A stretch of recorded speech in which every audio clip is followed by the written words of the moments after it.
You are sitting in a room on the third floor of a heavy stone building on Lubyanka Square. The walls are thick, built to absorb sound and secrets. The air is perpetually stale, carrying the faint metallic scent of old paper and anxiety. There are no windows in this specific office, only a single fluorescent light that hums with a low mechanical frequency. You are 35 years old. You are a senior officer of the 5th Directorate of the Committee for State Security. Your department handles ideological subversion. You do not chase foreign spies. You do not parachute into hostile territories. You hunt thoughts. You hunt ideas. You hunt anyone whose mind deviates from the approved path in a country that demands absolute silence. Right now, the man sitting across the metal table from you is shaking. He is a university professor. He wrote a pamphlet. He typed it on a smuggled typewriter in his kitchen and passed it to 3 friends. He thinks he is starting a revolution. He thinks he is a martyr. You look at him and you see nothing but an administrative file that needs to be permanently closed. You do not raise your voice. You never raise your voice. Shouting is for the amateurs in the basement. Physical force is crude, messy, and leaves evidence. You are an architect of the mind. You pour 2 glasses of hot tea from a samovar on your desk. You slide 1 glass across the table. The glass is warm, but the man's hands are freezing. You ask him about his family. You ask him how his daughter is doing in her first year at the conservatory. You mention her daily commute. You mention the exact bus stop where she waits every morning at 7:30. You let the silence do the heavy lifting. The clock on the wall ticks. 1 minute, 5 minutes, 10 minutes. The professor stares at the tea. You watch his breathing change. You watch the exact moment his ideology collapses under the crushing weight of reality. He realizes you are not threatening him with pain. You are threatening him with absence.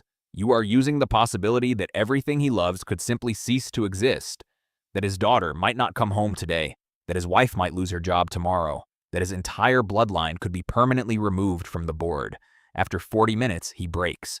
They always break. He picks up the pen. He signs the confession. He gives you the names of the 3 friends who took the pamphlets. You take the paper, place it in a manila folder, and close it. The problem is resolved. The man is escorted out. He will face a prolonged relocation to an environment where his thoughts no longer matter. You do not think about him again.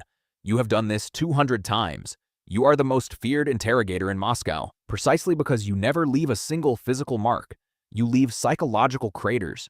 You leave the building at 6 in the evening. You walk out into the freezing Moscow rain.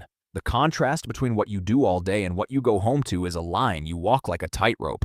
You drive a Volga sedan. You have a special pass that allows you to shop at the Berezovka, the exclusive stores reserved for the elite. You buy French perfume for your wife, Belgian chocolate for your son, imported coffee that normal citizens wait years to smell. This is the payment for your efficiency. The system rewards those who protect it with the luxury of pretending the system is beautiful. You arrive at your apartment. It is warm. It is excessively large for a family of 3. Your son is doing his mathematics homework at the kitchen table. Your wife kisses your cheek. She asks how your day was. Fine, you say. Just standard paperwork. She knows not to ask twice. She knows that your work provides this apartment, this food, and this safety. The price of this comfort is her absolute, unquestioning ignorance. You eat dinner, you watch television, you act like a normal father. But you are split in 2. The man eating soup at this table is a performance. The real you is still back in that windowless room, analyzing micro-expressions, calculating vulnerabilities, deciding which psychological lever to pull to dismantle a human being. The dissonance is a slow-acting poison. You look at your son and you remember the professor's daughter. You look at your wife and you remember the women whose husbands you have permanently relocated. You wash your hands 3 times before you go to bed. The soap never feels like it works. The years pass. Your rank increases. You become a senior operative. The targets become more complicated. You no longer process minor poets or confused students. You process your own. The 2nd Chief Directorate has identified a leak, a potential traitor inside the organization, someone who has been moving operational data to the wrong people. Your commander calls you into his office. He hands you a file. You open it. The photograph inside hits you like a physical blow. It is Dmitri, a man you trained with, a man who drank vodka at your wedding. Darb, a man who knows your son's name. Dmitri is suspected of severe ideological deviation. He asked too many questions about certain operations. He hesitated during a critical assignment. Handle it, your commander says. 2 words, no negotiation. In this organization, if you refuse an order to investigate a friend, you become the next suspect. Loyalty is not proven by who you protect. Loyalty is proven by who you are willing to destroy. Dmitri is brought into your room. He is not shaking. He knows exactly how this works because he has done it himself. He looks at the tea. He looks at you. He tries to smile, but it does not reach his eyes. "You know I am clean," Dmitri says. "You know me." "I know the file," you answer. Your voice is completely flat. It is the voice of the machine. You sit across from him for 6 hours. You do not ask about his family because you already know them. You use everything you know against him. You weaponize your friendship. You mention the conversation you had 3 years ago in a dark bar where he complained about the leadership. You remind him that you are the only person standing between him and the basement. You offer him a mathematical equation. Confess to a minor infraction, accept a quiet dismissal, and his family remains untouched. Deny it, and the machine processes everyone. Dmitri looks at you with a betrayal so deep it almost shatters your mask. He realizes that the man sitting across from him is not his friend. He is an instrument of the state. Dmitri signs the paper. He takes the quiet dismissal. A week later, you hear he had a fatal heart attack in his sleep. Natural causes, a clean resolution.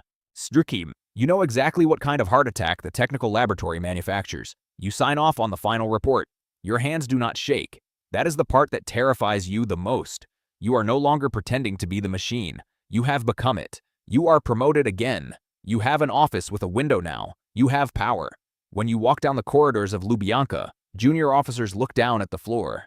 Nobody wants to hold your gaze. You are the shadow that makes other shadows disappear.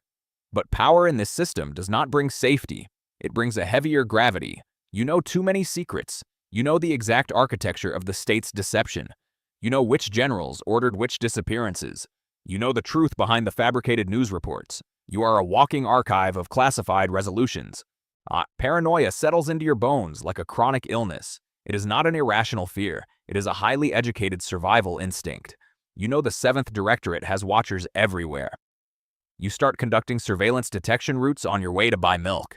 You check your reflection in store windows, not to fix your collar, but to see who is standing across the street. You find yourself examining your own apartment. Is there a microphone behind the radiator? Is the telephone line carrying a static hiss that wasn't there yesterday? You know how the technical teams operate because you request their services daily. Now, you assume they are servicing you. Your wife notices. She sees you standing by the window at 3 in the morning, staring at parked cars. She sees the cold sweat on your forehead when the telephone rings unexpectedly. She asks what is wrong. You tell her nothing. You cannot explain that the system you spent your life feeding is always hungry, and eventually it runs out of external targets and begins eating itself. You begin to self-censor in your own home. You monitor your own thoughts, afraid that you might talk in your sleep. You deliver a preventive warning to your own mind. You have built a psychological prison for thousands of people, and now you have locked yourself inside the most secure cell of all. You are a captive of your own extreme competence. It is a Tuesday evening. The rain is hitting your office window. The building is quiet, but it is the kind of quiet that precedes a storm. Your desk phone rings. It is an internal line, the one that only rings when the senior leadership requires an immediate resolution. You look at the phone. So, it rings a second time. You think about your son, who is now 16, preparing to enter the university. You think about Dmitri, whose face flashes in your mind every time you close your eyes.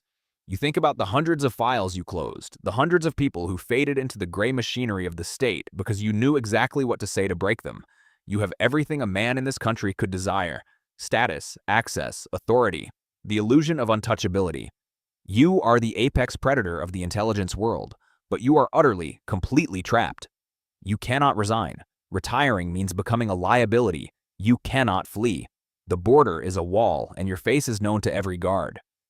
You can only continue. You can only pick up the receiver, accept the next target, and pray that the name on the file is not your own. But the phone rings a third time. The sound is sharp, metallic, inevitable. You straighten your tie. You clear your throat. You pick up the receiver and state your rank. The voice on the other end is calm, polite, and completely devoid of human warmth. The exact same voice you use. "We have a situation," the voice says. "Report to the lower level. We need your specific expertise." The lower level. The basement. The place you never go. The place where the psychological games end and the physical resolutions begin. A place that represents a point of no return. You hang up the phone.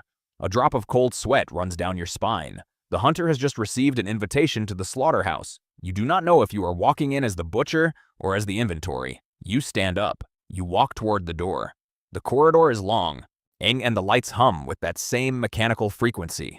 There is no way out. There is no happy ending. There is only the next step, echoing in the dark.